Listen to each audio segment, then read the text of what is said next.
eu, por alguma razão, guardo algumas memórias de quando era muito novo ainda. E tenho algumas memórias bem vivas. Nós estávamos, a família estava na esquina da Praça da Liberdade no Porto, à espera de um elétrico, para ir à Boa Vista, à casa da madrinha de um dos meus irmãos. E enquanto estávamos ali naquele momento à espera do elétrico, dois missionários aproximaram-se. Recordo-me que a minha mãe perguntou ao meu pai quem serão aqueles, e ele disse, deve ser alguma empresa americana. E nós entramos no elétrico que chegou, e os missionários vieram e entraram no mesmo elétrico, ficámos todos naquela parte de trás de pé, e ali proporcionou-se uma conversa e meu pai perguntou-lhes o que é que eles estavam a fazer e marcaram um compromisso para a quinta-feira seguinte. Eu recordo-me que na quinta-feira seguinte, às 8 horas da noite, o meu pai já estava assim um bocadinho em alvoroço a dizer, se eles não chegarem às 8 horas, eu já não abro a porta.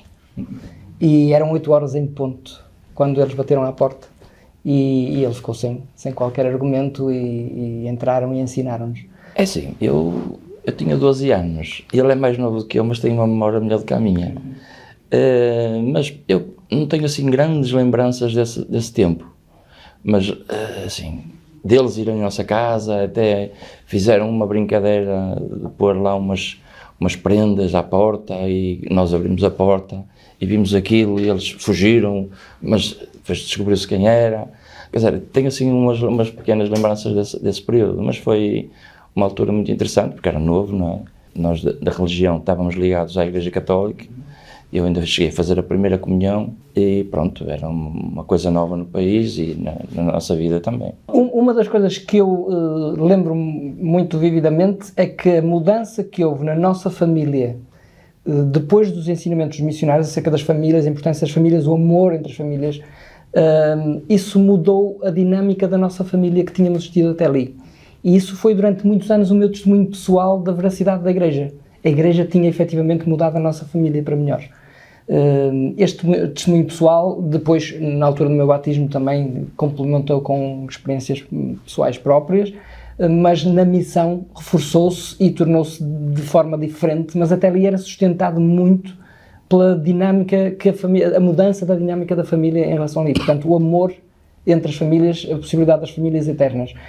Há um princípio que eu lembro muito bem, porque os meus pais, como disse, começámos a ser ensinados em outubro de 76, mas os missionários foram ensinando até fevereiro de 77. A nossa família, os meus pais e os dois irmãos mais velhos foram batizados no quintal da casa do Presidente Lombardi, numa coisa de lona, uma piscina de lona, que não era uma piscina, aquilo era uma espécie de um balde gigante de lona, onde eu fui batizado posteriormente também. Mas durante aqueles ensinamentos há uma coisa que eu me lembro muito vividamente também, que poderá ter sido o momento em que o meu pai finalmente decide eu vou ser batizado. E eu creio que poderia ser isso que estava a travá-lo de aceitar o batismo, que tinha a ver com a palavra de sabedoria. Eu lembro-me muito bem dos missionários ao ensinar e ao comprometer o meu pai acerca da palavra de sabedoria. Ele fumava quase 2 maços de tabaco por dia. E eu lembro-me dele ir ao bolso da camisa, ele estava com uma camisa branca, tinha um resto do maço de cigarros no bolso. Ele foi ao bolso da camisa, tirou, levantou-se, foi ao balde do lixo e colocou no balde do lixo e nunca mais fumou a partir dali. Um dos princípios da Igreja, a palavra de sabedoria, foi uma das coisas que nós também, que mudou a dinâmica e que tornou-se uma coisa boa. Nessa altura não havia capelas, não é? E as reuniões estavam a ser feitas no Grande Hotel do Porto, ali na rua Santa Catarina, e para nós, jovens, assim, crianças ainda, era ficávamos muito animados, porque nunca tínhamos entrado num hotel, nunca tínhamos estado assim a participar em coisas daquele género. Tinha uma porta giratória. Isso era um espetáculo, aquilo era um bocado interessante. E as reuniões eram feitas, a gente entrava e depois descia umas escadas, tinha lá um salão embaixo, nós fazíamos as reuniões ali. Mas uma das coisas que há bocado perguntou e que me deixou, ainda agora me lembro também, é que uma das coisas que eu nunca tinha tido acesso, os missionários usavam umas máquinas de projetar de filmes, de slides, 1 a 1, pim, e iam contando a gravação de uma cassete, e ia-se ouvindo a história. Era muito novidade para nós e muito, muito interessante, por acaso. É curioso que eu, agora que eu tenho andado a juntar mais documentos e a perceber como as coisas evoluíram, pareceu que foi mais tempo até a crescer tanto. Mas na realidade, em um ano, a igreja no Porto cresceu de 76, creio eu. Em outubro de 76 tinha 76, 77 pessoas, e no ano a seguir, no mesmo mês, tinha 290 e qualquer coisa. Portanto, houve um crescimento muito rápido.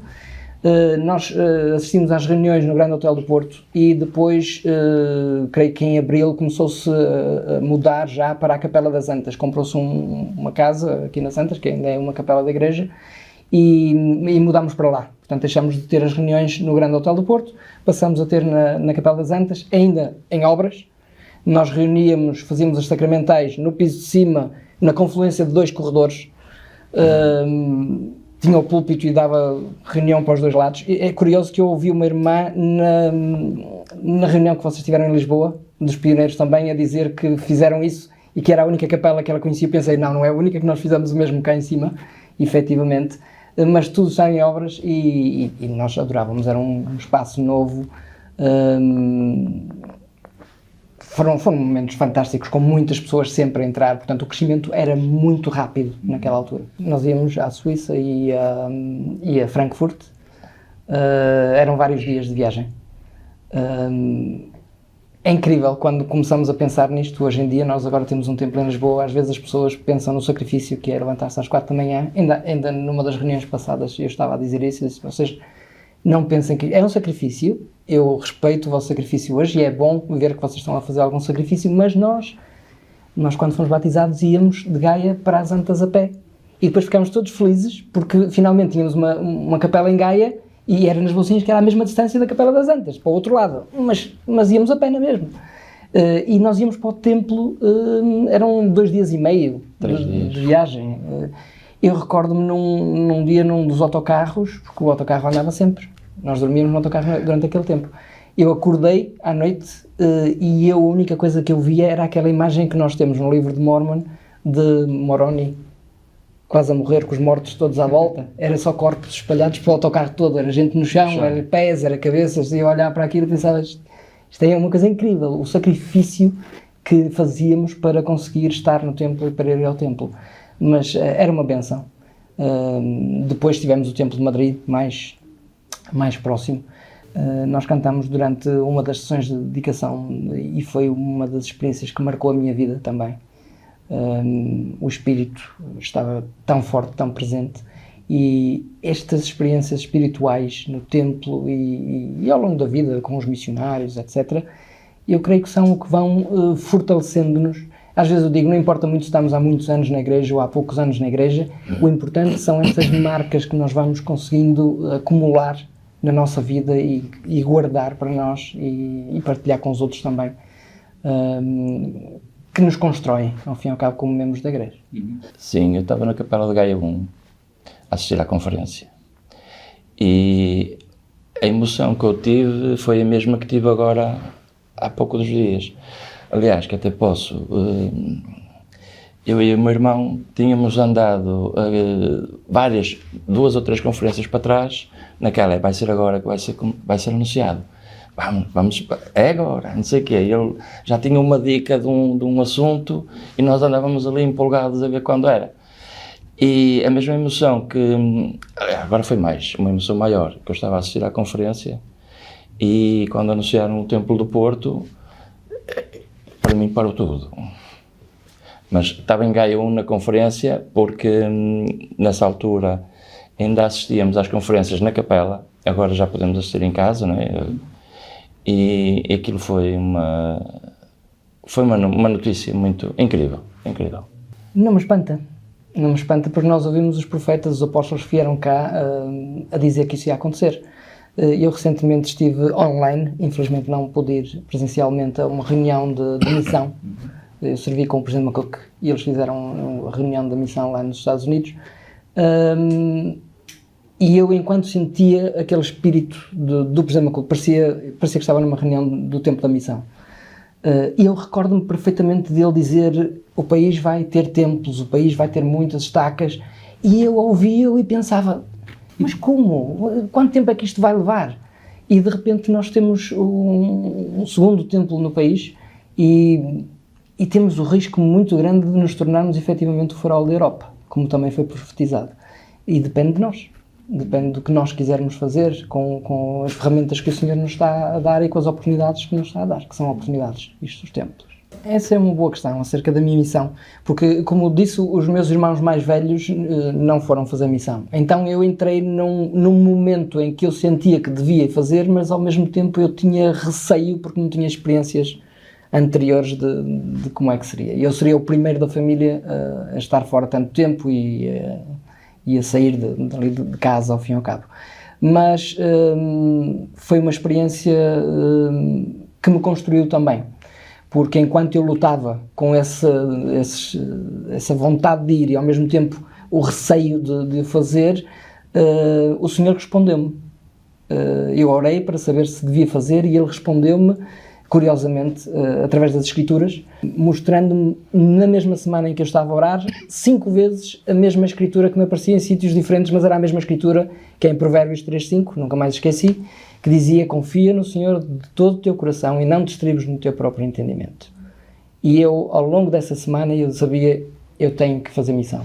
Então preenchi os meus papéis e decidi, e foi uma das experiências que é impossível imaginar a minha vida sem um momento da missão.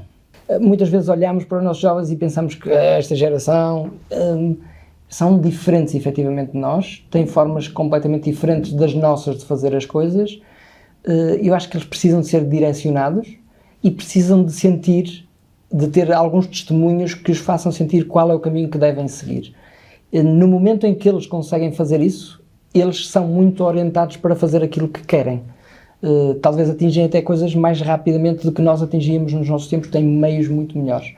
Por isso eu acredito que esta geração pode vir a ser muito essencial para sermos o farol da Europa e para o Evangelho avançar ainda mais rapidamente.